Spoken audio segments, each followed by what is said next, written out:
बिस्मिल्लाहिर्रहमानिर्रहीम। अस्सलाम वालेकुम। हेल्थ टिप्स बाय बाकर लकीम में खुश आमदीद। नाज़रीन, मैं उम्मीद करता हूँ कि आप सब लोग खैर खैरियत से होंगे।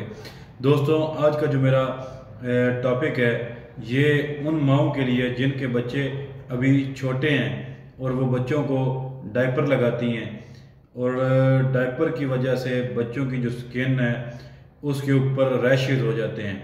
ठीक है, तो उन रैशेज के लिए जो मेरे तजर्बे में आया है, मेरी नज़र में आया है नुस्खा, वो मैं उन माओं के साथ शेयर कर रहा हूँ। बहुत ही आसान है, आपके घर में चीज़ मौजूद है।